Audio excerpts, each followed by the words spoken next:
Hey guys, it's Dennis here with Revog Games, and I want to talk about the 5 best things about the game The Ascent, which I think you should play right now. It's my favorite game of the year so far, and I want to get into some of the details of why. Right now, the game you can play on Xbox Game Pass for free if you already subscribe, or you can purchase it for $29.99, which I think is a steal. Anyways, let's start off with number 5. Number 5 is the music. Right from the opening menu screen, you can hear the Blade Runner-inspired synthesized soundscapes blended with Akira-influenced chorus.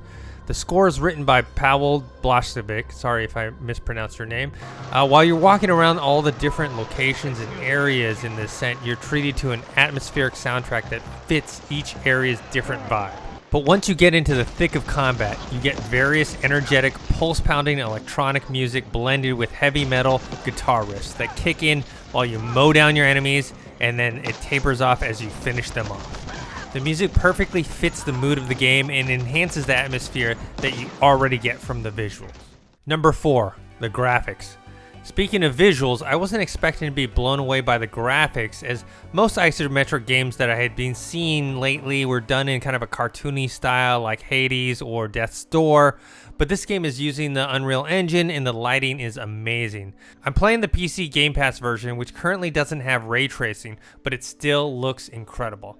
There's so much detail in the models, and when you go into the cutscenes, you can see them up closer. I'm using an RTX 2060 on high settings. Ultra was slowing down some of my gameplay, especially in high traffic, high combat areas.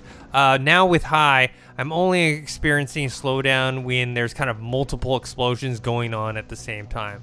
But it's something that still looks fantastic, and I just can't wait until they have the ray tracing enabled for the PC Game Pass version.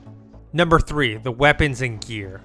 The variety of weapons and gear are so fun to use, and they're different enough to make you want to try them all out on enemies, and certain ones being more effective on other enemies. While you already will have your own favorites, mine being the Dominator, you will sometimes change up weapons just to see how they perform against enemies, just for a change of pace. It's always a riot to pull out the shotgun or RPG and blast a low-level enemy right in front of him to see his body explode and parts fly all over the place. There's a certain level of customization you can do with the character, weapons, and shirt skins, but ultimately the look of most of the gear is pretty well designed, and your character is kind of, other than cutscenes, is pretty far away, so you can't really see much difference, especially with the weapons.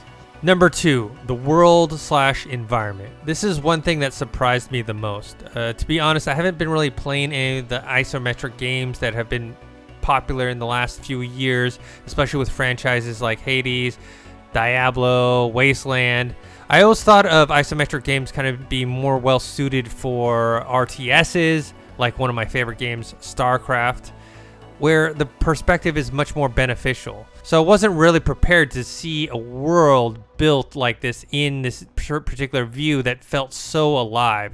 You have this cyberpunk aesthetic that has all these aliens in a dystopian world, and you obviously can see the influences from Blade Runner, Akira, and Star Wars. And the world is teeming with life. It feels like there's so much going on, that people are living there in their different communities, and you also get to see a different variety of environments. You see this kind of dingy, seedy underworld. You also see this upper middle class in High Street, and then towards the end, there's a kind of where the elites live, which is this clean aesthetic of the pinnacle. And number 1, you have the combat. There's no better rush than when you have hordes of different enemies coming at you, guns blazing, and you're able to avoid all of them, all the weapons firing at you, returning your own fire, sending your tactical, your augments, and all those enemies getting decimated with their large group of exploding bodies, and you being the only survivor left. The game loop for the Ascent is what keeps you wanting to play more and more. Upgrading your weapons, skills, and other gear is not only beneficial, but addicting. Even when you die in a particular spot you can't seem to get past, you keep going back because you know how satisfying it will be once you finally break through and slay that end-level boss. And there you have it, my 5 best things about the game The Ascent and why you should play it. You should play it right now. If you have already started playing this, let me know what you think. Do you agree with me about the best 5 things, or do you have other things you like? What's your favorite weapon? What's your favorite world? How do you like the story? How do you like the graphics? How do you like the music? How do you like all the different things that are combined with this game? And then also tell me where do you rank it so far in the games you've played this year? Anyways, you can follow me on Twitter at ThinkHero or Instagram Dennis.tzng. You can follow us on YouTube. You can subscribe to our YouTube account. That's youtube.com/Revog. Also on Twitter at Revog Games. Until next time, we'll see you guys later.